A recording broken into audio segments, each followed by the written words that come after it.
You go, girl.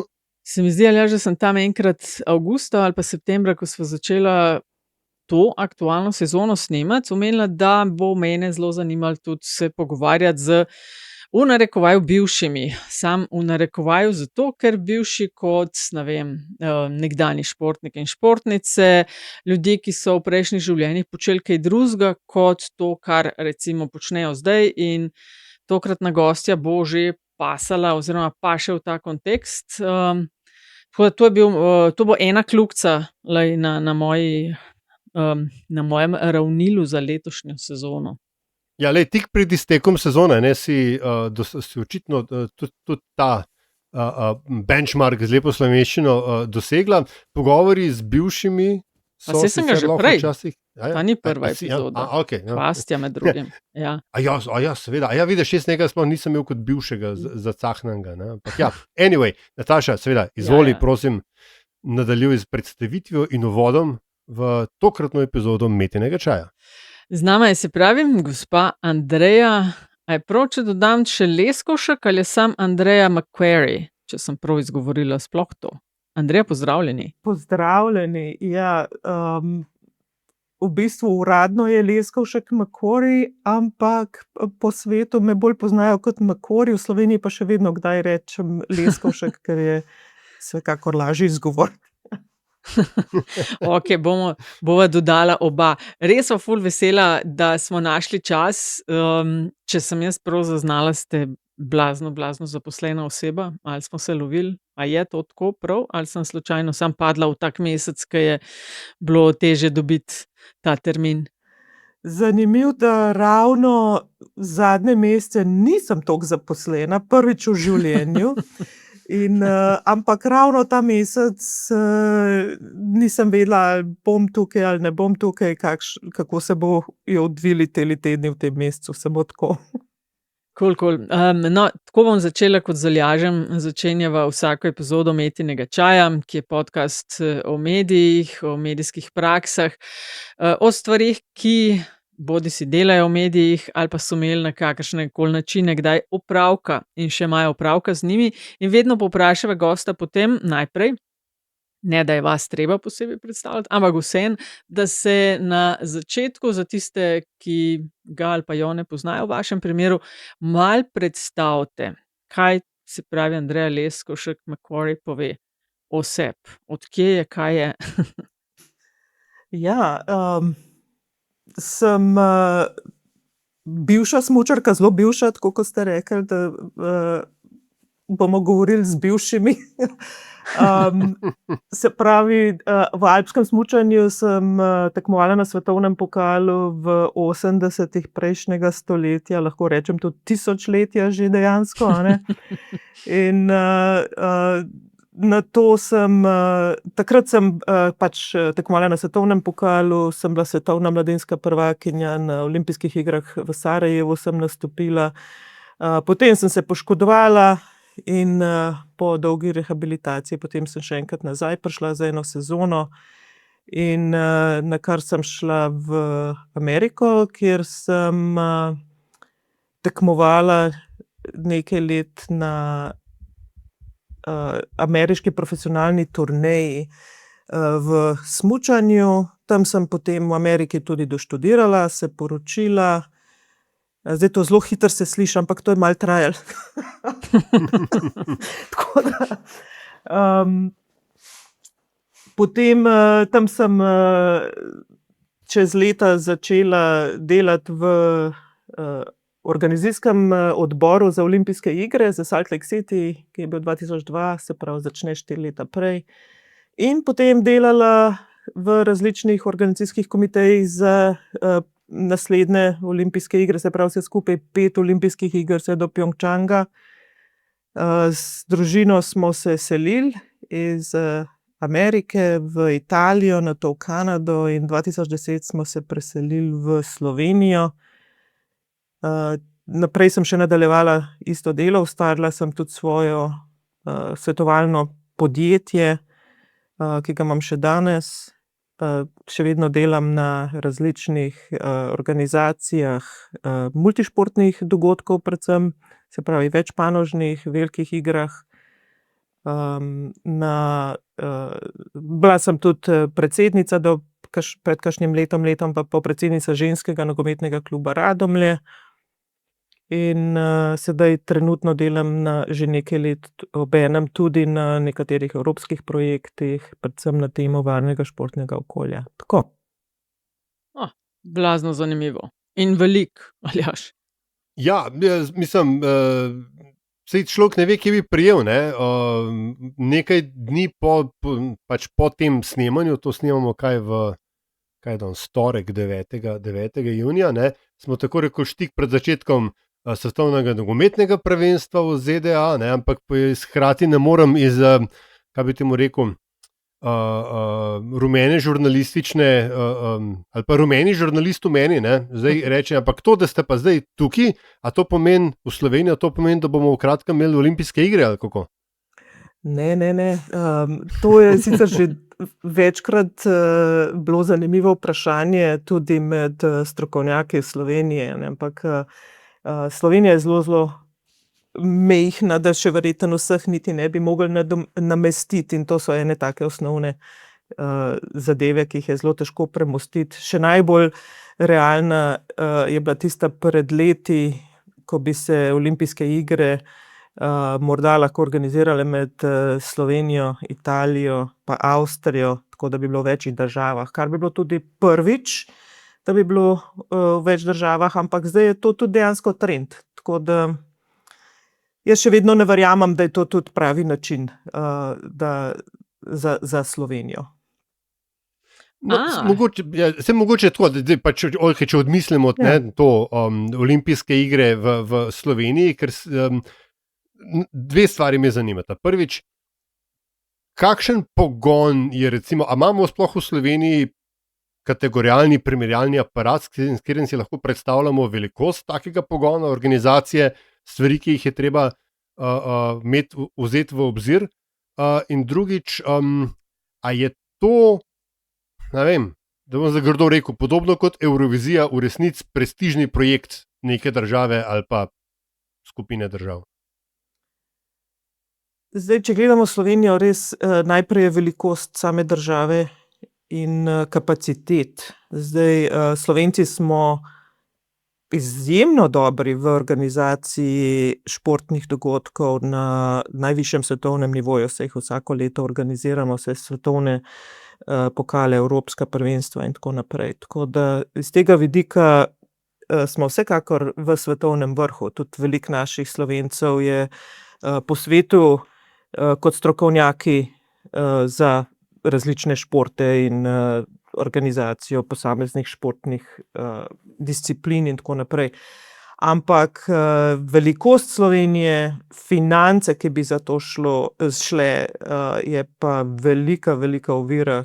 In to tudi večje države ugotavljajo, zato ni več tako lahko dejansko dobiti oziroma imeti potrdilo iz lokalne skupnosti, a ne, tudi v večjih državah, da so za to, da se organizirajo olimpijske igre, ker to je le ogromen projekt, začne se 7 let prej in lahko je, če je prav zastavljen, res pozitivno prinese k razvoju lokalne skupnosti, recimo infrastrukture, tudi kapacitet organizacije in tako naprej.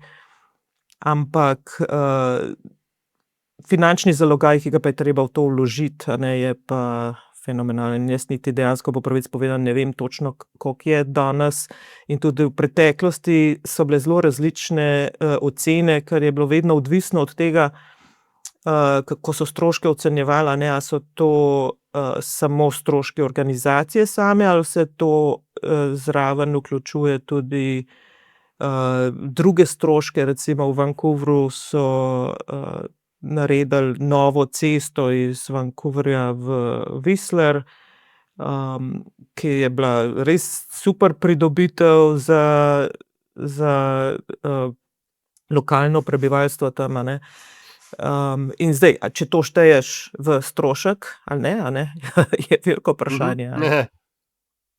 No, ampak sem Kaj pa... se temu reče? Dvojna uporaba, ne, Tako Nataša? sem glih hotela reči, ja, ko imamo v Sloveniji to debato okrog investiranja oziroma vlaganja v obrambne sposobnosti in kapacitete države. Ampak sem pa zastrigla, Andreja, ko ste rekli, da niste najbolj prepričani v to, da več držav eno zadevo organizira, ker namreč glih, ko gre epizoda ven, se začenja in se je začelo že svetovno prvenstvo v nogometu, ki ga prvič v zgodovini 3 države organizira in tudi naslednje, čez 4 leta, bo tak primer, ne? Ko bo, mislim, da Španija, Portugalska, Maroko. In olimpijske igre danes, v primerjavi z, ne vem, 45 let nazaj, ko ste vi bili na olimpijskih, so precej drugačen zalogaj. Si seveda predstavljam, da za Slovenijo težko prežvečati to, ampak vseeno, zakaj se malo imam idej, zakaj proti temu, da več držav, ampak vseeno? Ja, dejansko se verjetno nisem prav izrazila, nisem proti temu, da je v večjih državah. Aha. Dejansko je to zelo verjetno koncept, ki se bo lažje obdržal v prihodnosti, a ne? Ker se pač razdeli odgovornost in investicija in tako naprej, to vsekakor. Ampak čisto iz mojih izkušenj organizacije je pa to še posebej zalogaj, ker že tako v eni državi zelo težko se zorganizirajo vse sfere v družbi, ki dejansko morajo sodelovati pri taki organizaciji, takega velikega dogodka, ne? Tako da si predstavljam še potem organizacijo oziroma komunikacijo med različnimi državnimi ustanovami v različnih državah in potem prioritete ene, druge, tretje države in tako naprej. Ampak kljub glede te sustainability, se pravi, kaj je potrebno, pa kaj ostane po takih dogodkih, a ne, je pa vsekakor boljši zalogaj v prihodnje, no, če bo šlo v to smer. In tudi Mednarodni olimpijski komitej podpira to smer, a ne, tako da se bo šlo v to smer, sem prepričana, tudi za olimpijske igre. Preden, Aljaž, ti predam besedo, delali ste z organizatorji večjih zimskih olimpijskih iger. Tako v zimskih športih, če rečem, da so olimpijske igre, da je to, se verjetno ne zmotim, a ne? Najvišje možno tekmovanje, vsaj z vidika in tekmovalca predvidevam tudi organizacija. To je to, ne? Ja, če mene vprašate, vsekakor. Ja. Ker recimo pri nogometu olimpijske niso verjetno niti blizu temu, kar sicer svetovno prvenstvo je za nogomet. Ampak moje vprašanje bolj hoče iti v smeri z organizatorji velikih zadev, na tujem ste sodelovali, a sodelujete tudi v Sloveniji s kom, če odmislila zdaj tisti vaš nogometni del, ki se ga še lotimo, ampak a so povpraševanje po vaših storitvah pri nas je, ali je tujina tista, kjer je večina vašega biznisa? Ja, tujina vsekakor. In sem pa v Sloveniji sodelovala, delala tudi na Evropskem mladinskem festivalu, olimpijskem festivalu, ki je bil v Mariboru 2023, se pravi, to je bil dejansko prvi in edini projekt, na katerem sem delala v Sloveniji. Drugače pa to delo, volontersko delo dejansko predsednice ženskega nogometnega kluba v Radomljah je pa edina druga izkušnja delovanja. Drugače pa sodelujem z Olimpijskim komitejem Slovenije v evropskem projektu smo sodelovali na temo varnega športnega okolja. Sem tudi v 2 komisijah, eni za enakost pa inkluzivo, se pravi enakost po spolih, a ne, v športu in mednarodno komisijo. Tako da sodelujem, ampak niso to, bom rekla, delovne, ne, tako da še vedno zunaj te multišportni dogodki veliki so moje področje. Mogoče ste tudi prava oseba za, da mi vsaj majčkeno razjasnite, stvar, ki si jo nekako ne znam čist razlagati. Ne? Od končne faze, od moje mladosti, pa to se mi zdi, da je bil kulturni ali pa tudi športni nekako vpliv v zahodnem svetu primarno, zdaj, ok, izvzemši fuzbal, ampak to je tudi del mojega vprašanja, ampak primarno iz Amerike sem. Pač popularnost, ne vem, NBA košarkarske lige, zadnja leta celo, kar meni ni jasen, kako in zakaj je popularen ameriški nogomet, oziroma karkoli že tisti, ki se preganjajo z tisto podolgovato Ja. mislim, ljudje tukaj se ukvarjajo z bejzbolom. Dobro, jaz sam se ukvarjam vsaj rekreativno s curlingom, ki je v Kanadi velik. Ne? Skratka, proti vzhodu, iz zahoda proti vzhodu se mi zdi, je šel ta športni push vpliv, ne?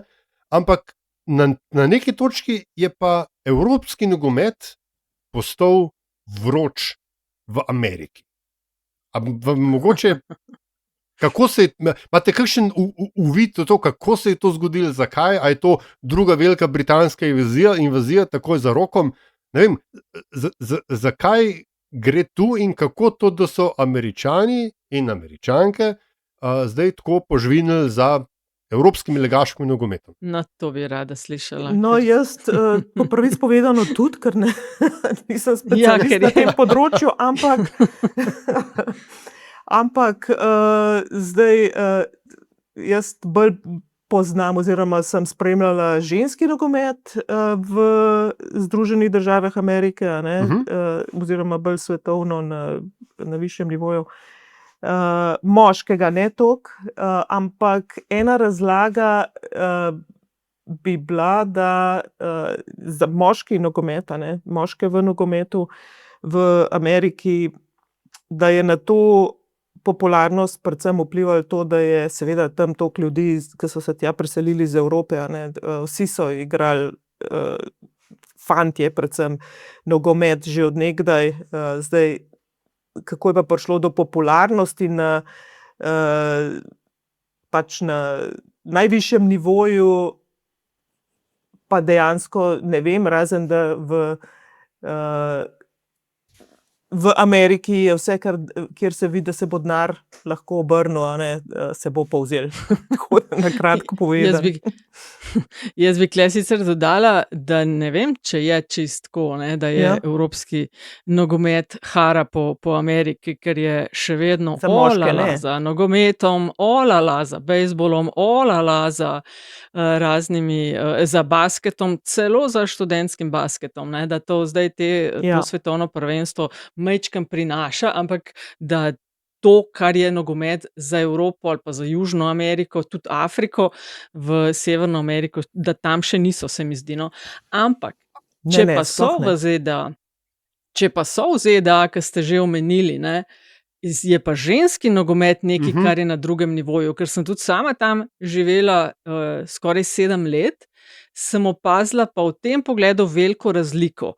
Zdaj, vi pa tudi, ki ste tam živeli, zdaj, Američanke so dolga leta dominirale v ženskem nogometu, dejansko so pa štadioni tam, ko ženske igrajo, polni. Ja. In ženske so večje zvezdnice kot moški, kar je zelo redko, ampak zakaj mislite, da so v ZDA, da je ženski nogomet, ki se je v Evropi, če je ženska igrala nogomet še nekaj desetletij nazaj, zdelo, wow, kaj pa ta dela, ne? Tam je pa to, so pa punčke kar igrale. Res je. V Ameriki skoraj vsakdo, oziroma veliko ljudi zna povedati vsaj eno ime iz ženskega nogometa, pri moških pa ni nujno. Kar pa ne pomeni, da se ne igra rekreativno, igra se rekreativno povsod in veliko, a ne, ampak na nivoju, na najvišjem nivoju je pa druga zgodba. Ampak ženske, jaz mislim, da so največ pri tej popularizaciji ženskega nogometa v Ameriki pripomogle posameznice, ki so igrale, a ne, ker so postale res toliko velike zvezde, in ker kot Megan Rapinoe, Alex Morgan, pa tako naprej, pa Mia Hamm že prej, Ja. ki so tudi nogometno zvezo v Ameriki postavljal medije s tem, ko so se uprle glede na plačila, ki so jih dobivale, kljub temu, da so bile toliko boljše, pa svetovne prvakinje in tako naprej, a ne, pa so bili moški še vedno več plačani, a ne. In to je bila ena taka zgodba, ki je zelo potegnila tudi druge, ki jim ni bilo vseeno, ne, za enakopravnost v športu, a ne. In so bile zelo glasne in vztrajne in so prišle do enakega plačila in tako naprej. Tako da jaz mislim, da je to veliko pripomoglo k popularnosti, pa da so dejansko bile zelo so se izpostavile, no, in so bile tudi res velike zvezde, a ne, in so to izkoristile. Je pa res, da se mi je zdelo, da je pa nogomet priljubljen v ZDA, Aljaž, v tistih delih, kjer je pa veliko priseljencev iz Južne Amerike, recimo Miami je eno tako mesto, ali pa Los Angeles. Tam so pa kar tako dejansko pridejo ljudje na štadion to gledati, kar sicer ni čist pravilo, se mi zdi, ne. Že nekaj časa nisem bil v urbani Ameriki, tako da bi težko to komentiral, ampak jaz pač stike, ki sem jih jaz imel, tudi so bili, kako bi temu rekel, Američani, kaj je že pravilni izraz, of Anglo-Saxon extraction, ne? Ne vem, če sem to prav povedal. Skratka, ampak ja, no, tako pač, veš, zdi se mi, da je evropski nogomet v ZDA prišel iz neke kuriozitete v mečkem bolj mainstream, se pa strinjam seveda s tabo, da to še zdaleč ni na nivoju NBA, NFL-a in pač vseh ostalih. Ne? Ko bo imel Bad Bunny halftime show na finalu nogometnega soccer prvenstva v Ameriki, pa se bomo mogoče lahko pogovarjali. Ja, kje smo pa pol z ženskim nogometom pa v Sloveniji? To pa je tudi malo na drugem nivoju, ali pa mogoče saj jaz opazim tega več tudi v medijih, kar verjetno je tudi posledica, da vse pač malo napreduje, ne? Ja, vsekakor napreduje in zelo sem vesela, ker sem recimo prejšnji teden v avtu prižgala radio in je bil takoj bila reportaža o ženskem nogometu, kar me je prav presenetilo, očitno. Upam, da je to bolj pogosto, ampak jaz sem slučajno zasledila. Tako da je pa velik napredek, zdaj bom rekla, čisto iz začetnega vidika gledanja, ko sem jaz začela opazovati, kako to je v Sloveniji z ženskim nogometom, ko smo se preselili iz Kanade, ker to je bilo 2010, ker v Kanadi takrat, pa mogoče še to dodala, no, vsi otroci so tam igrali nogomet. Fantki, punčke že tam od 3., 4., 5. leta dalje in tudi naši otroci in tako naprej. In ko smo se sem preselili, vem, da v šoli hči je videla, da so pač objavljali samo, da je nogometni krožek za fante, a ne, za fantke, se pravi drugi razred osnovne šole in tako naprej. Tako da takrat 2010 je bilo že to zelo nenavadno, zakaj bi punca igrala nogomet, moram reči, ne. Čeprav so tudi že igrale, ampak čisto v družbi pa je bilo to tako res nekaj nenavadnega. In potem sem je začela takrat bolj spremljati, a ne, kako je to šlo naprej, a ne. A se vam je to zdelo kaj čudno, ko ste prišli iz ene ZDA, kjer je bil pa nogomet za ženske zelo priljubljen, pa ste potem prišli v Slovenijo, kjer so čudno gledali tiste, ki so želele igrati nogomet? Ja, seveda. In to je bilo ravno to, ne. In se mi je zdelo zelo narobe in mene že tako zelo nenavadno mi je bilo, ko so bili presenečeni, a ne, že recimo kakšni v šoli ali pa starši pa tako naprej, saj to punce pa ne igrajo nogometa, a ne, in tako naprej. In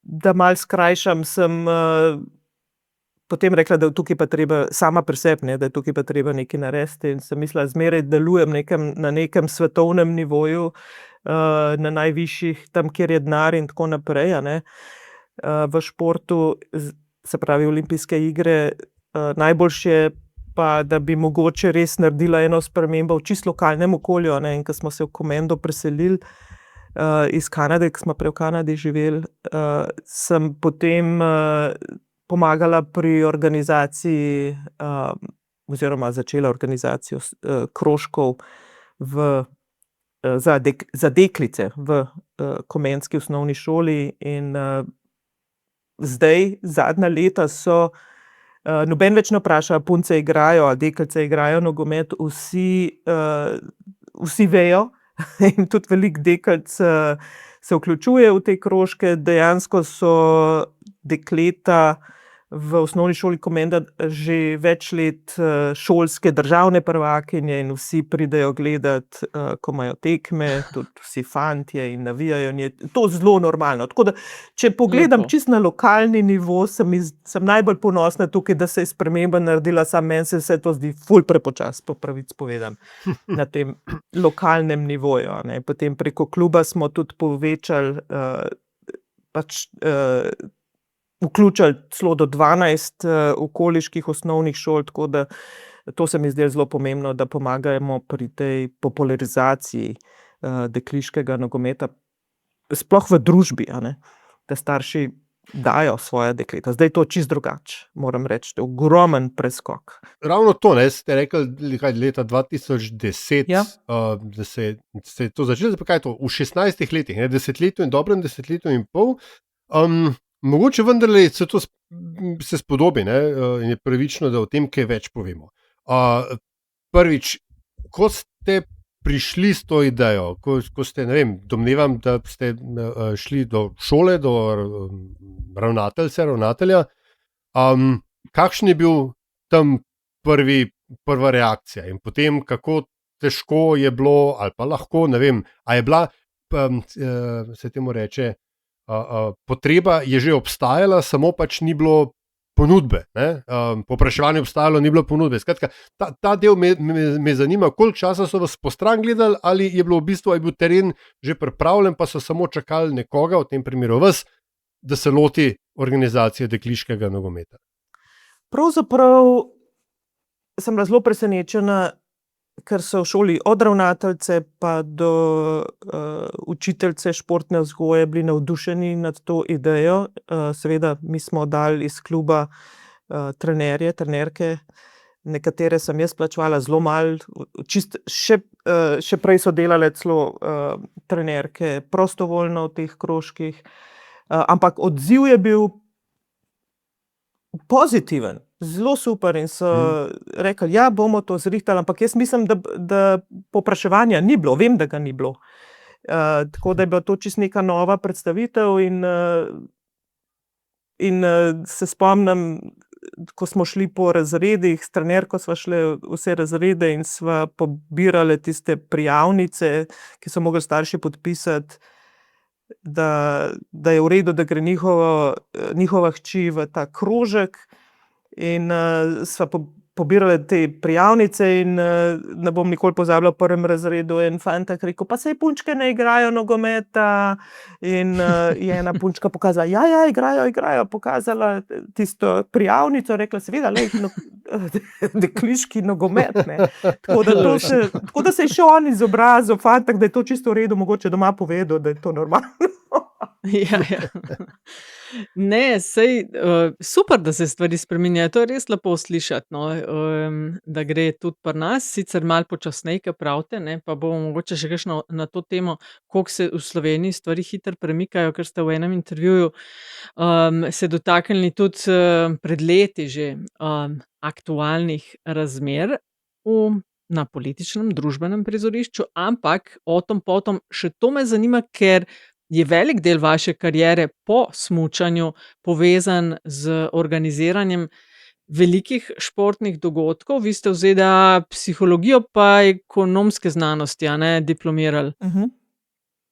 Psihologija sploh zelo perspektivna se mi zdi. No, ampak kaj ste se pa naučili pri sodelovanju oziroma soorganiziranju na nek način velikih prireditev in sodelovanju z velikimi zvezami? Zraven ste bili pri, se pravi, olimpijske Salt Lake City, Torino, Vancouver, Soči, Pyeongchang.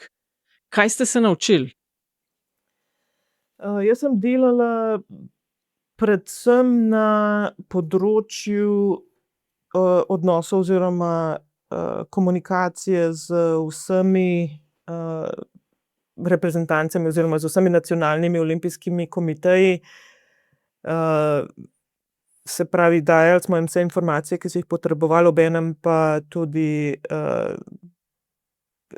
pač na vseh nivojih, oziroma na vseh področjih, ki so jih vsaka država rabila pokrivati, vse od namestitev, olimpijske vasi, prevozov, registracij, akreditacij,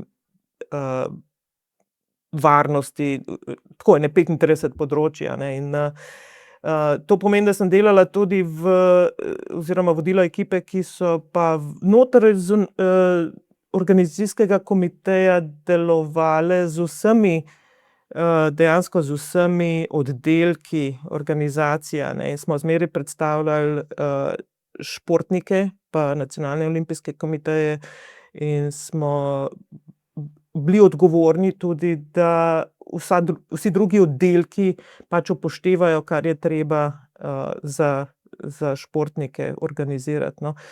Kaj sem se naučila, Pa so bile razlike med organizatorji v različnih državah. Vsekakor, in to je bila ena velika izkušnja, res, kako je bilo to v Ameriki, potem Italija spet nekaj drugega, Kanada, seveda. Vsaka država čisto nekaj posebej posebenega, predvsem strukture, kako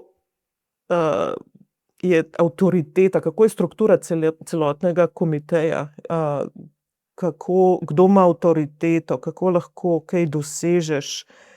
In je bilo treba zelo na različen način delovati v vsakem tem okolju, no, tako da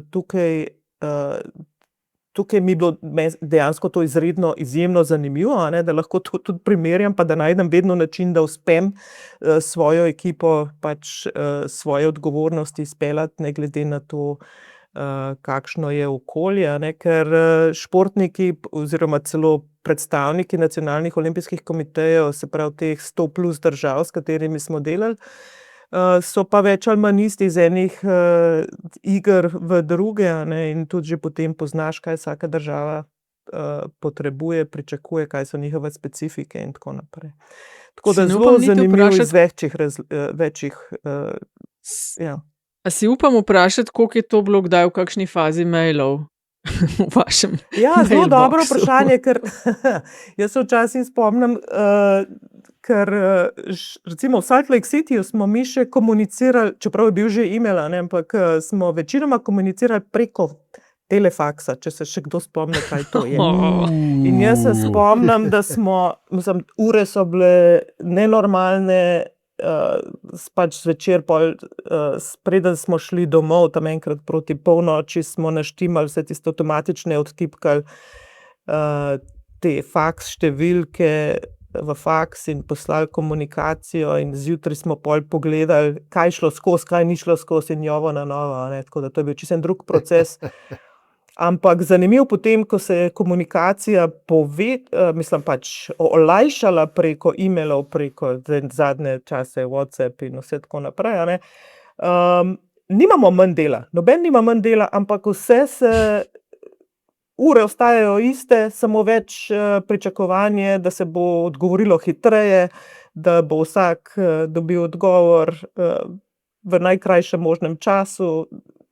Tako da zanimiv. S tehnologijo se ni zboljšal, ampak se je samo povišal pač nekako ta servis, kot mu mi rečemo, vsem tem nacionalnim olimpijskim komitejem, pa tudi interno. Tudi pa vedno bolj trivialne stvari potem postajajo predmet razprave, ki jih prej verjetno človek v faks ni mogel dati. Tako. Zahteve, pričakovanja so čisto druga. Tako, vse to mislim, da je v bistvu povsod, v kjerikoli branži, ugotavljamo, da z pojavom tehnologije se je količina dela v resnici povečala, in ne zmanjšala, tako kot nam sicer obljubljajo. A jaz si prav predstavljam, da ko ste imeli pač Salt Lake City in je bilo uspešno in je bilo super, da pol ni bilo treba več telefona dvigniti pa reči, a bi mi lahko z vami sodelovali, ampak da so vas kar iz naslednje organizacije, pač naslednje organizacijske komiteje vas je kar poklical. Ja, če bi z njimi delali? ja, dejansko sem imela kar srečo, ja, da so me vsakeč, že preden sem končala na enem organizacijskem komiteju, da so mi že ponudili iz druge države, pač, kjer so bile naslednje olimpijske igre. Tako da sem se že malo odvadila, da ponujam svoje delo. No, Ja. ampak to, ne, ker se pravi, je tudi ta del mednarodnega športa, kjer se v bistvu olimpijski ideali in big business zelo prepletata, da v bistvu veliko stvari temelji na, ko se temu reče, word of mouth, kaj je to, ugledu, reklami in tako dalje, in pa da se raje dela z pač ljudmi, ki so se že dokazali na tem istem področju. Kako težko je bilo to za vas priti do te točke? V bistvu, jaz sem prvič vstopila v ta posel 1998 v Salt Lake Cityju, kot sem rekla, in je pa ni niti nujno, da je word of mouth toliko v tem mojem primeru, zato ker vloga direktorja, recimo za odnose oziroma services, ko pravimo mi National Olympic Committee Relations and Services, je kar precej vidna vloga, je mednarodno izpostavljena, in jaz sem pa tudi imela potem priložnost, da sem nadgrajevala delo oziroma vlogo tega oddelka, tako da sem potem, da je postal bolj operativen, ker mogoče pred mano je bil bolj v protokol usmerjen in tako naprej, ampak potem jaz sem zelo to peljala v smeri operative in da res smo specialisti za pač organizacijo in da razumemo šport in tako naprej, da ni primarno samo komunikacija, ampak kaj se komunicira, in da tudi razvijamo skupaj z drugimi oddelki, vse te podlage pa priprave za nacionalne olimpijske komiteje, za športnike. In tako da moje delo je bilo, zanimivo je to, da ko sem jaz to razvijala, sem potem tudi za mednarodni olimpijski komitej, so me prosili, če napišem ta priročnik Manual za NOC Services, kar sem ga potem napisala in tudi še večkrat pol skozi leta posodobila, tako da sem bila dejansko sem postala tudi ekspert na tem področju, sem oblikovala to delo.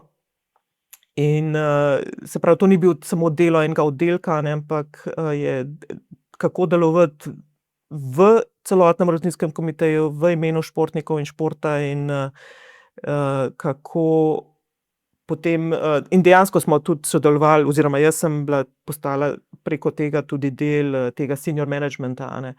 In ko nekdo to dela tako, kot sem jaz, iz enih iger na druge, na tretje, dejansko sem potem, ko nisem več bila za to po Pjongčangu, da grem recimo v Azijo še, ker sem bila malo utrujena od vsega tega.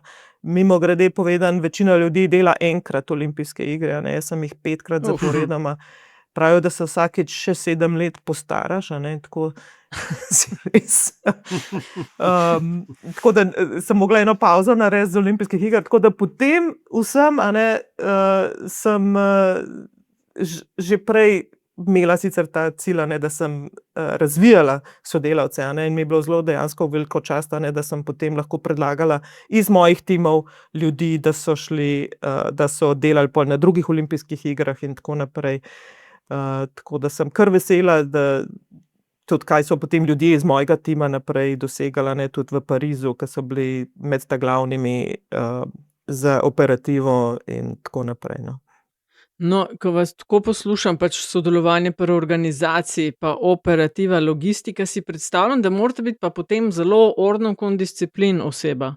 A se motim, imam prav? Ja. Excel oseba, tako rekoč. Dobro povedano, ja. Ja, res, Excel oseba. Čeprav smo potem prišli do tega, jaz dejansko uživam v Excelu, da vidim te informacije, tako naprej. Znam iz tega veliko izvleči, rabam to. Okay. Pa sem pa še eno stvar opazila, ko ste nadaljevali, Aljaž vam je malo položil v usta ta word of mouth, pa ste avtomatično nadaljevali z angleščino, word of mouth so much in se pol popravili. Sprašujem vas samo zaradi tega, ker ste, mislim, da ste slabi četrt stoletja nekje živeli v ZDA, ne? Ja. A sem prav to si zapomnila. In koliko je to bilo pa, ko ste nazaj prišli, lovljenje spet slovenščine, slovenskih besed, kolikrat vas je odneslo, pa ste poslovenili kakšne angleške stvari oziroma amerikanščino? Ja, to se mi še vedno dogaja, žal, Jaz še vedno večino dneva komuniciram v angleščini, kljub temu, da sem v Sloveniji. Dokumente berem v angleščini, doma se tudi v angleščini pogovarjamo, pol. Tako da še vedno moram po pravici povedati, da razmišljam v angleščini. Vem, da... No, kako težko se je bilo pa, ko ste šli v ZDA? To je bilo v 80-ih, ste iz enega hardcore socializma padli v en dost hardcore, predvidevam takrat tudi že kapitalizem. A je težje bilo tam se prilagoditi in takrat ste nadaljevali po poškodbi v Sloveniji z kariero med poklicnimi smučarkami, ali je težje nazaj bilo priti? Zdaj, če nadaljujem na temo jezika, me je zdajle pade na pamet. Seveda, jaz sem imela angleščino 5 in mi je bilo všeč in moja mama je bila profesorica angleščine in francoščine, tako da meni je bilo... Angleščina se mi zdela, da jo znam zelo dobro, ampak ko sem tja prišla v Ameriko, to dejansko ni bilo čisto tako.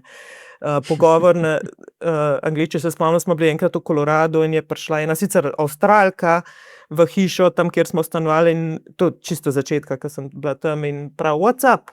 In jaz iz Jugoslavije, kaj pa je up, nič ni gor, Tako da mi je malo trajala, vsa ta komunikacija, sploh pa, drugače pa iz drugega, ne z jezikovnega vidika, pa meni je bila Amerika zmer Amerika in sem si želela Ameriko izkusiti, tako da sem pa mislim, da je bila zelo sem jo romantizirala in tudi taka mi je bila potem do pred kratkim,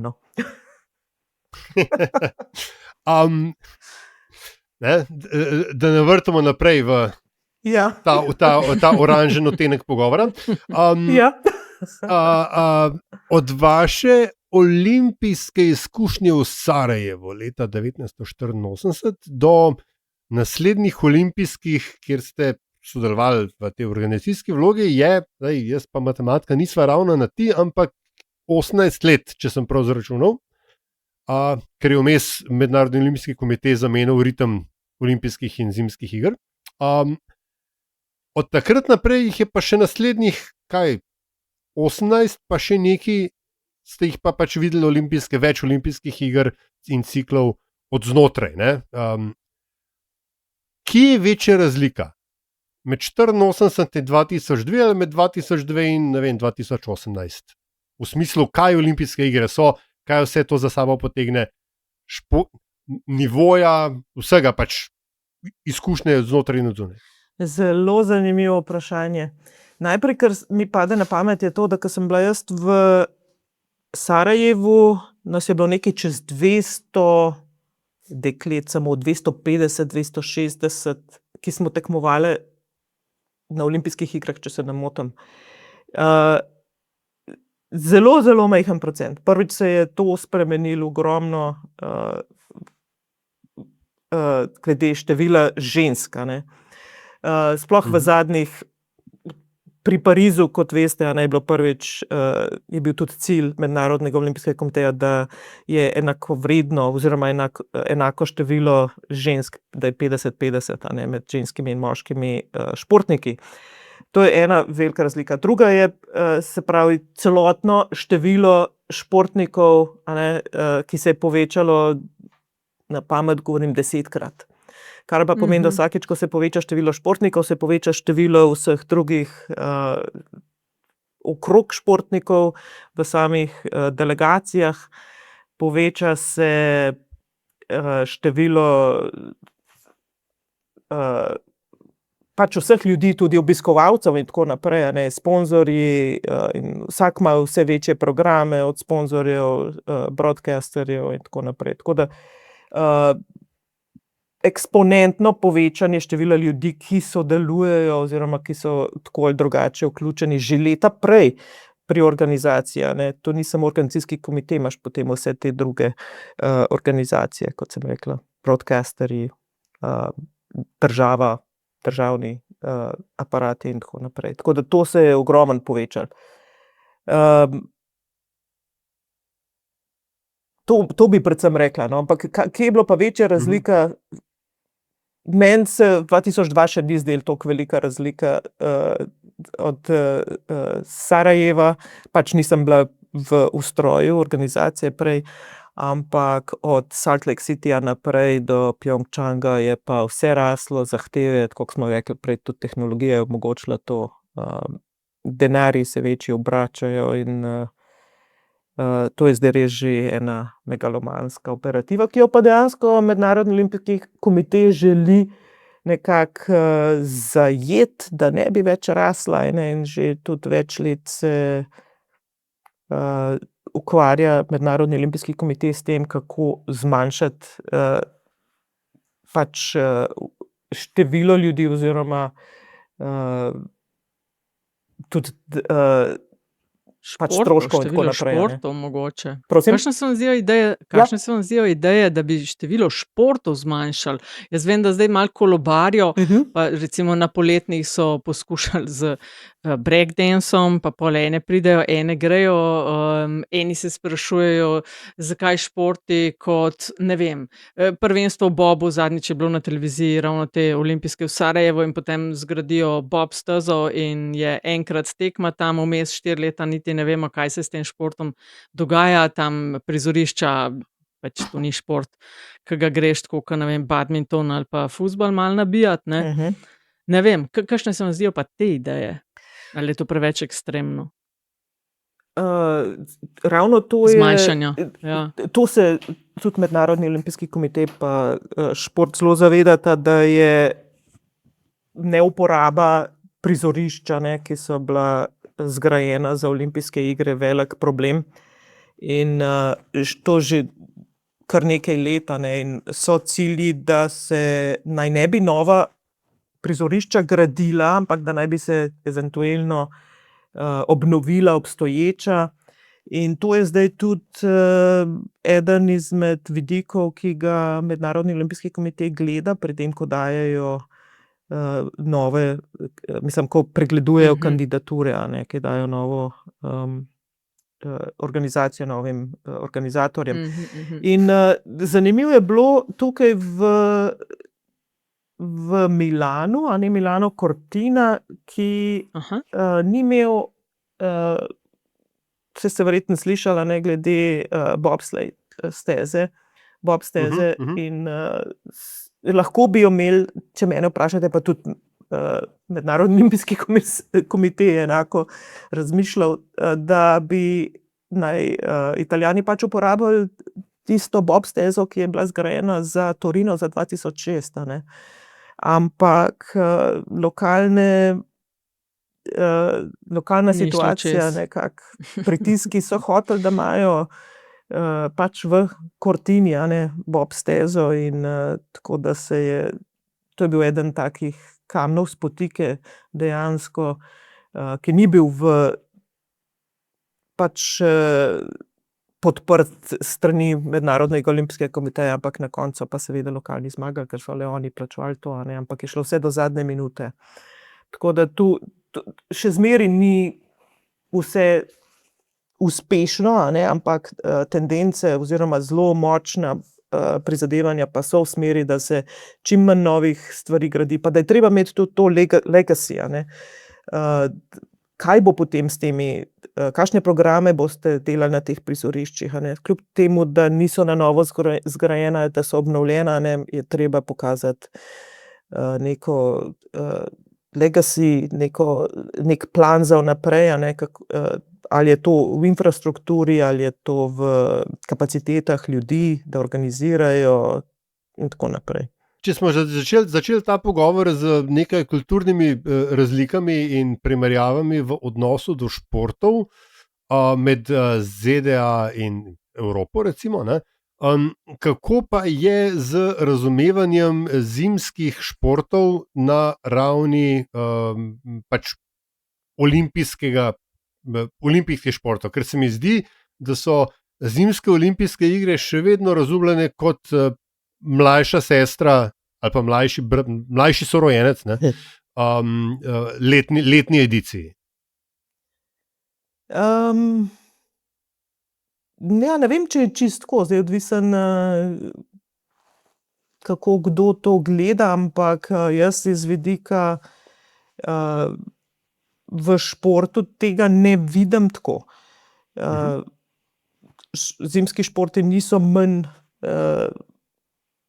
priljubljeni, so ravno tako, kot se vemo, na vrhuncu. Tako da jaz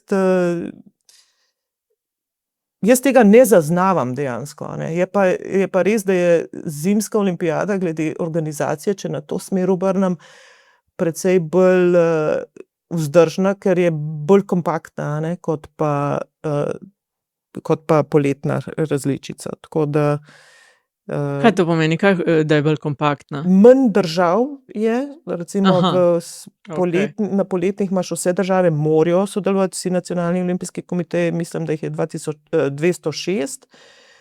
Na zimskih je pa pač tiste, ki se kvalificirajo in tukaj smo tudi rastli, meni se zdi, da jih je bilo v Salt Lakeu 72 držav, potem v Pjongčangu, če se ne motim, bilo nekaj že 92.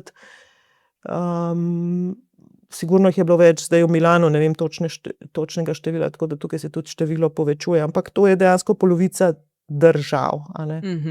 Valjda taka razlika.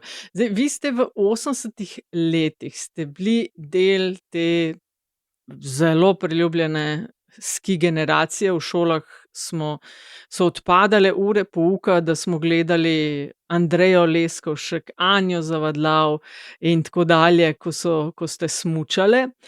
Se mi zdi, da tlele pa je do danes zelo velika razlika se naredila. Kar mi ob tem pade na pamet je, da ste bili vi tako rekoč primorani končati s kariero pri 20-21 letih zaradi poškodbe kolena in potem tudi, kot je bilo razvidno iz intervjujev, ki ste jih dajali, res nepodpore pri tistih, ki so vodili slovensko smučanje in širše.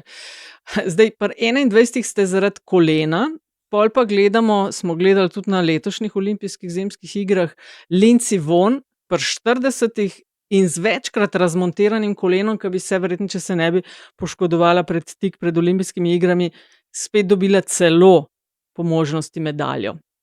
Kako vi na to gledate zdaj? Kje ste ve smučarke takrat bile, pa kje je stvar danes? Ja, tudi zelo široko vprašanje, ki bi se ga dalo zelo razglabljati, ampak pač takrat, ko smo mi smučali, smo bili v Jugoslaviji, ne, tudi smučanje je bilo izjemno popularno, ker tudi drugih športov dejansko ni bilo toliko, se mi zdi, ne, popularnih takrat. In prvič smo nekje bili, da smo se začeli uvrščati v vrh športa, ne, in smo prinesli ime svoje države na vrh. In jaz mislim, da je bilo to veliko pomembno. Tako da recimo, ko je nekdo dobil točke svetovnega pokala, takrat je bil en kraten uspeh, a ne, ker to se prej ni dogajalo. Tako da nekakšen oranje, a ne, in je pa res, a ne, da jaz sem se poškodovala in sem nehala s tekmovanjem na svetovnem pokalu, ko sem bila 21 let stara, ampak ni pa nujno, a ne, druge so bile starejše, ni bilo to čist za vse enako, a ne, tudi potem par let mlajša od mene, Nataša Bokal je, sva še skupaj tekmovali in je ona potem še veliko let tekmovala in še dejansko dosegla najboljše rezultate tam okrog 30 leta, če se ne motim. In tukaj je bilo neko nerazumevanje tega vidika, ne, da bi sploh videl verjetno ženske, da se toliko časa s športom ukvarjajo, ne vem, en tak pogled. V moji konkretni situaciji pa, ja, takrat še ni bilo nikjer, da bi nekdo bil odsoten iz tekmovanja svetovnega pokala zaradi poškodbe ali pa zaradi česa drugega, eno celo sezono in potem nazaj prišel. To je bilo nezaslišano takrat. Tako da tudi pri nas v smučarski zvezi nobeden ni pričakoval. Sem prepričana, da se bom jaz kar nazaj postavila. Sem mislila, da je konec, ne? In je bilo zelo težko prepričati, potem spremeniti to prepričanje, po moje, da bi dobila dejansko podporo, ne? Potem, ko sem prihajala nazaj po enoletni rehabilitaciji, ne. Tukaj sicer vrsto vprašanj, eno tudi še za prejšnjo temo, ampak dajmo najprej tole razčistiti, ker me v bistvu že od samega začetka našega pogovora, ne bom rekel, da me muči, se mi pa oglaša. Šport na vrhunski ravni zahteva celega človeka in še kaj, ne, kot smo tudi v bistvu ravno kar ste povedali. In kako zelo pomembno je, morda danes še bolj, da imajo športnice in športniki, ki imajo ambicije, to pogledno, ne morem drugače reči, rezervno kariero pripravljeno. Ker slej ko prej se v neki zaletiš, ali pa se kdo zaleti vate, ali pa se ti kaj zgodi in potem se je treba na nek način na novo izumiti. Vi ste se. Verjetno to ni vsak tega zmožen ali pa mu ni dano. Ja, izjemno dobro vprašanje, zelo pomembna tema. Jaz sem že od vsega začetka imela šolo kot nujno, a ne. To sploh ni bilo debate o tem in meni je bilo to, že meni sami, pa verjetno tudi starši so to pričakovali, ampak meni sami je bilo vedno pomembno, da šolo opravljam, kar se najboljš da, a ne. Zanimivo je, sem potem nazaj gledala, jaz sem bila v športnem razredu v Škofji Loki in od mojega prvega letnika, se pravi srednja šola, kjer smo lahko imeli posebne pogoje, pač vrhunski športniki, da smo lahko manjkali toliko pa toliko zaradi sezone in potem so nam profesorji pomagali, da smo pač celotno vse obdelali, ne, pa smo imeli potem lahko posebne termine za izpite in tako naprej. V mojem prvem letniku pa do četrtega, se pravi, v 4. letnik sem bila jaz edina od celega razreda, ki sem zaključila vsa leta normalno, bom rekla 4 leta srednje šole in obenem, se pravi v 4 letih, ne v večih, a ne, ali pa da nisem nehala in da sem obenem še tudi vrhunsko se ukvarjala s športom, a ne, tako da tudi moram reči, da je bilo zelo težko. Tudi zame, ne, ampak si predstavljam, da je bilo zelo težko za tiste, ki niso končali, a ne, nekateri so, vem, da so kolegice tudi kasneje še srednjo šolo delale precej kasneje in tako naprej. Zelo pomembno je, izjemno pomembno je, kaj boš potem, a ne.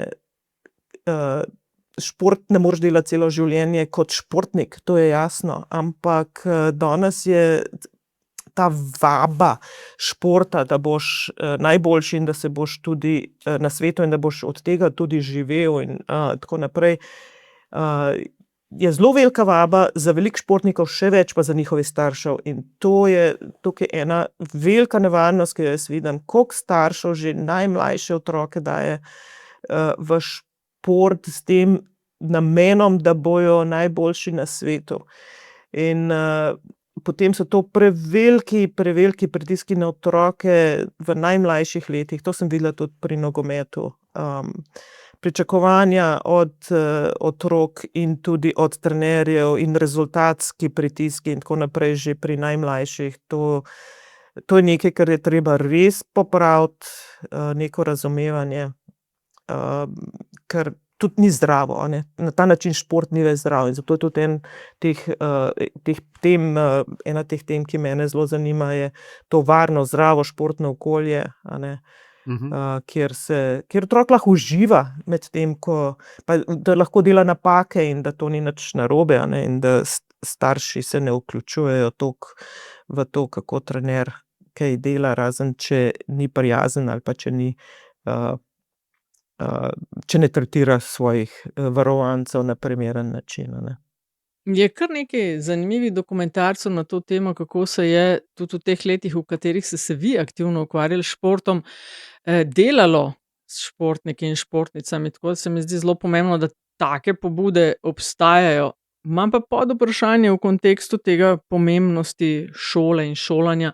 Kaj pa šola življenja, ki je bila ZDA? Kakšna je recimo razlika in med, ne vem, evropsko in ameriško športno mentaliteto in a se človek v Ameriki pridobi več samozavesti za to, kar dela, ker ti ameriški športniki, ki jih gledamo na olimpijskih igrah, lahko da v svetovnem pokalu ne briljirajo, ampak tam pa tako, kot da bi glavo imeli drugače naravnano. Skratka, se v Ameriki bolj samozavesten postaneš, in koliko se malo bolj zavedaš, da je tudi marketing v športu danes zelo pomemben, da se konec koncev tudi samo promoviraš. Se pravi, ta šola življenja, ki je bila Amerika. Ja, danes so čisto drugačni časi, a ne. Ko sem jaz tekmovala, še ni bilo teh družbenih medijev, seveda še daleč od tega. To je da. In sem pa prvič bila izpostavljena tem pač marketingu, ko sem šla v Ameriki, ko sem začela profesionalno smučati, a ne. Meni je dejansko bilo najbolj koristno to, da sem imela pogodbo z agentom, ki je potem sodeloval s sponzorji, a ne, in tudi če nisem recimo zmagala, a ne, sem ravno tako dobila finance, a ne, in to je bil prvi pogled zame. Zdaj, to je treba se spomniti vedno, ko govorim, da je bilo to v 80-ih, a ne, poznih 80-ih letih in takrat je bilo to čisto nekaj drugega, a ne, v Jugoslaviji marketing, kje pa, a ne, jaz sem hotela marketing študirati v Jugoslaviji takrat, pa te teme ni bilo, zato sem začela psihologijo, ko se mi zdelo še najbolj nekje, da lahko iz tega potem nekaj potegnem, a ne, kasneje. Ampak samozavest, moja samozavest je zrasla iz tega, da sem šla zmeraj, ko sem šla v Ameriko, sem šla izjemno v izven cone udobja, a ne. Prvič moraš sam zase skrbeti, nimaš dovolj denarja, moraš res iskati in načine, kako se boš pač, kako boš preživel, pa kako boš uspel dejansko. Pač jaz ne vem, kako bi bilo to v Jugoslaviji, pač toliko let sem bila v Ameriki in mogoče bi bilo to enako tukaj, ne vem. Ampak ker sem šla pač na svoje in na tuje in sem pač glede tega si gradila samozavest, ker jo pač že moraš, če želiš uspeti. Ni bilo pa to kar samo po sebi umevno, a ne, to pa priznam. Ampak se strinjam, da je mene zmeraj fasciniralo tudi to, kako so že v Sarajevu je Johnson v smuku. V smuku, ja, je zmagal in se spomnim, kako je pred olimpijado v medijih je bilo povsod napisano, ja, da je rekel, da bo zmagal, mi sploh nismo, kdo je do takrat, a ne, in potem je res zmagal. In mislim, nam se je zdelo to grozen, kako se lahko sploh nekdo tako izpostavlja, pa kaj takega reče, to pa je ni primerno, a ne, in tako naprej. Ja, Bill Johnson, ja. Bill Johnson, ja. In je potem zmagal, ne, in teh primerov je tudi kar nekaj, a ne, tako kot ste rekli. Ampak tudi na osebnem nivoju, a ne, ko sem prišla v Ameriko, pa sem bila na štartu in mi je Američanka, kolegica rekla, have fun. Meni to na kraj pamet ni prišlo, da bi imela fun. Ampak To pa je res, delo, ja. to je težko delo in tako naprej. Tukaj, to je zaresna zadeva in tako naprej. Tako da danes gledam to nekje vmes, da je treba uživati, da ni čist življenjsko pomembno, kako uspeš ali ne uspeš v športu, in da je glavno, da pač dejansko tudi uživaš v tem, pa da pozitivne stvari odneseš, ne pa kakšne travme. Jaz moram reči, dejansko jaz imam travmo od te poškodbe kolena, žal, ki je bila tudi zaradi zanemarjanja strani trenerjev. Mislim, ta poškodba je prišla zaradi tega. Mi se zdaj pogovarjamo v bistvu tik pred uradnim začetkom poletja, temperature so že temu primerne. Eden od pogojev za razvoj vrhunskega športa je seveda tudi infrastruktura, kjer se je Slovenija vedno imela za, ne bom rekel, ravno obljubljeno deželo, ampak če se je kam investiralo, se je investiralo v ta rekreativni del. Ampak to se zdaj navezuje na vprašanje, ki sem ga prej hotel postaviti. Planet se pa segreva, klimatske spremembe pač vedno bolj, vedno težje je smučati normalno, da tako rečem. Ne samo, da pač to postaja vedno dražji rekreativni šport, tudi vedno težje je imeti smučišča, vsaj na teh dostopnih krajih. Kar hočemo vprašati je, kakšna je prihodnost zimskih olimpijskih iger, kje bodo lahko sploh še organizirane v prihodnosti? Ja, strokovnjaki se že kar nekaj časa ukvarjajo s tem in kje je prihodnost zimskih športov, predvsem se pravi v naravi, kjer je sneg, led je že tako lahko v dvoranah. In nekje sem zasledila lani, da ocenjujejo, da mogoče lahko samo še kakšnih 7 zimskih olimpijskih iger, če se ne bo kaj spremenilo, oziroma če se ne bo spremenil prvič okolje, kar bi bilo najboljše, oziroma da če se ne bojo našli kakšni drugi pristopi, kako izpeljati vse te zimske športe na snegu. Tako da je kar zaskrbljujoče. Meni se zdi osebno zelo žalostno, da bi bilo treba, ali mogoče bo treba, se pravi, smučarske discipline imeti v dvoranah. Kot vemo, se trenira že v dvoranah, marsikje po svetu tudi imajo smučanje v dvoranah, že tudi za rekreacijo. Jaz srčno upam, da do tega ne bo prišlo, ampak trendi z okoljem so pa zelo zaskrbljujoči, tako da nisem preveč optimistična. Ja. No, bo pa pač svetovno prvenstvo v nogometu, ki ga spremljamo te dni, pa še je na prostem. Imate kakšnega favorita, tudi glede na to, da ste toliko časa kot funkcionarka delali pri nas, vodili ste ženski klub Radomlje, za koga boste navijali? Nimam favorita zaenkrat, ampak ko govorimo o moškem nogometu, ampak se vsakič veselim gledati svetovno prvenstvo na Hrvaškem,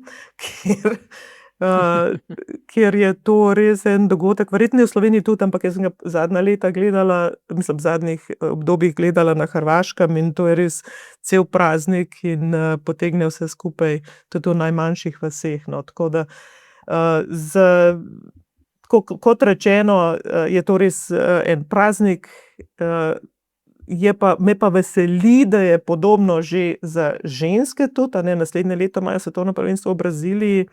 Ne vem, če ste zasledili, upam, da so da je naša ženska reprezentanca izjemno uspešna, da danes celo gremo v Stožice gledati tekmo proti Nemčiji,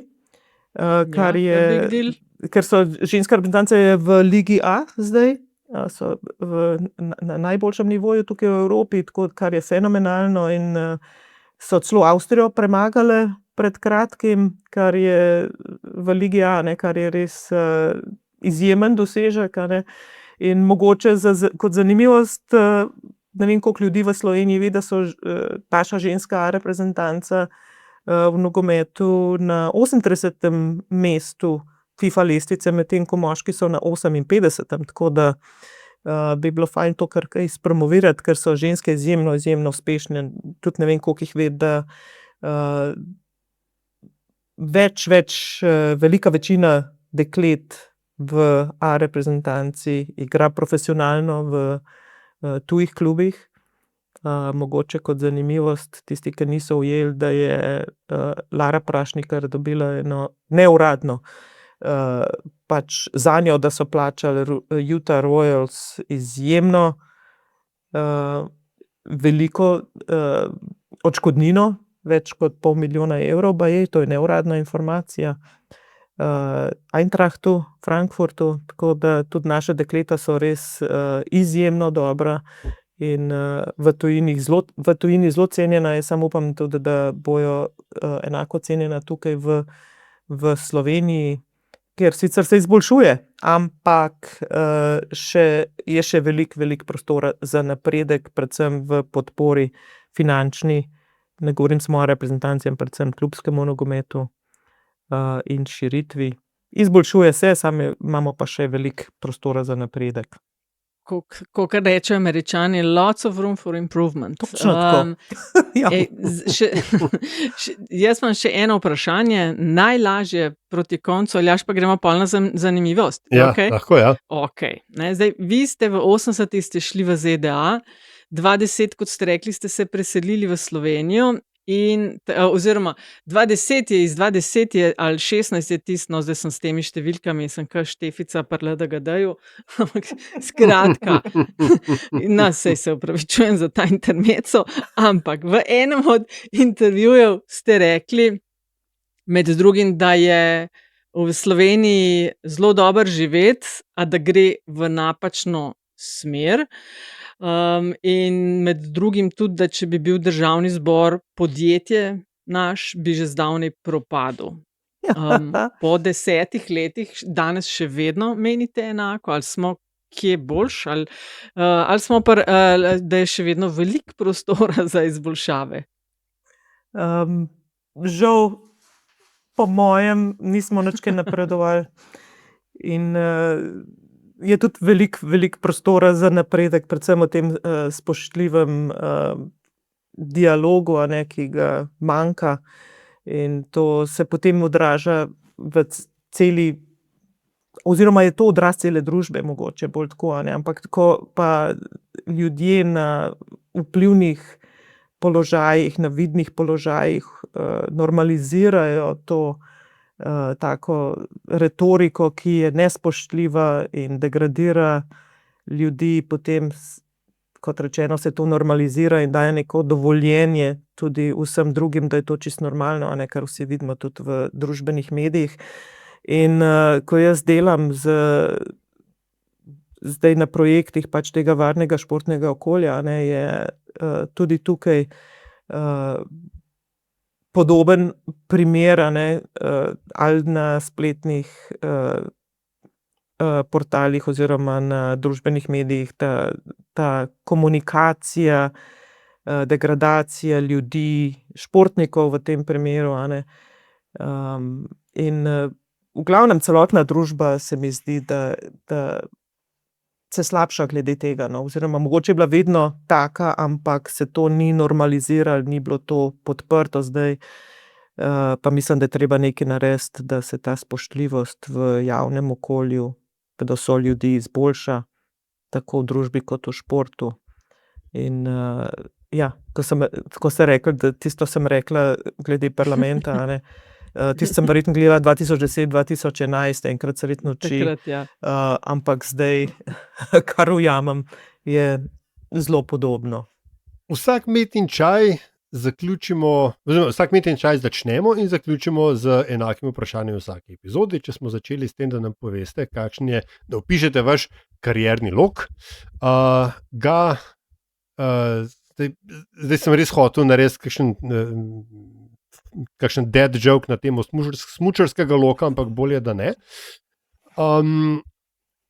Da skončamo z zanimivostjo. Skratka, vsak metni čaj zaključimo z tem, da nam gostje v tem primeru pove kakšno anekdoto, zanimivost, dogodek, bodi si iz lastne prvoosebne izkušnje, bodi si zgolj kakšno stvar, za katero meni, da bi jo morala širša javnost vedeti. Ne nujno iz vašega delokroga, ampak tako. Skratka, tell us something we don't know. Ok. Bom šla kar na eno anekdoto oziroma en dogodek, ki se je meni zgodil, ki ga verjetno nihče ne pozna, samo moji najožji prijatelji in družina.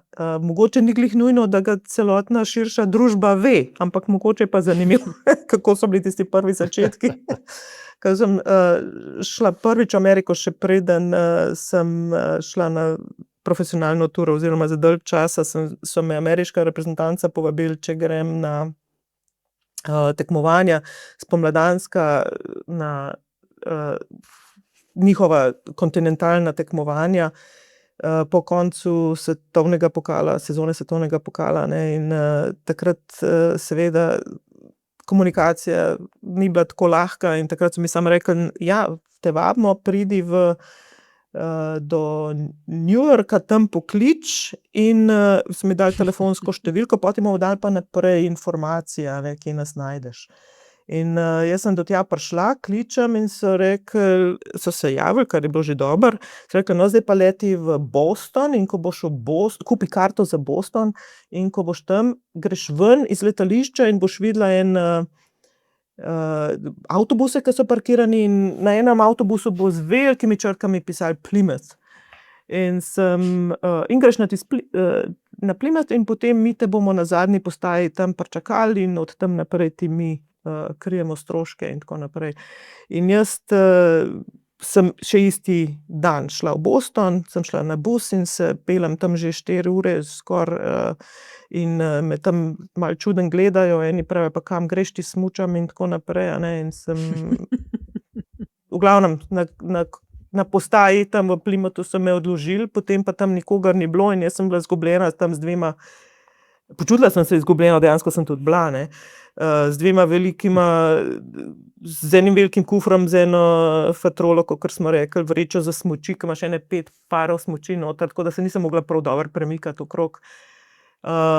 Tema je bila, nobenega okrog, in potem čez nekaj, nisem vedela, kaj ne naredim, ne moš nikoga poklicati, in slučajno se je potem pripeljala policijski avto in pripeljal, in so ustavili že sami. No, sem povedala svojo zgodbo, so rekli, no, mi mislimo, da vemo, v čem je problem, da sem jaz šla na Plymouth, Massachusetts na jug, namesto na Plymouth, New Hampshire na sever, ki je glih približno 4 ure na jug ali pa 4 ure na sever, tako sem 8 ur stran. No, da na kratko povem zgodbo, peljali so me na policijsko postajo sredi noči, tam smo se malo slikali, so bili izjemno prijazni, nato so me pa kar dali v avto, policijski z vso mojo opremo, in so me odpeljali. Čez celo noč so me vozili, da sem prišla v Plymouth, New Hampshire, na tekmo, ki je bila tisto jutro, ampak vmes so se pa zamenjali enih 5-6 teh policijskih avtomobilov, se je zamenjali, so me prestavili v drugega in prvič so rekli, da sodelujejo med dvema državama na enem projektu in so me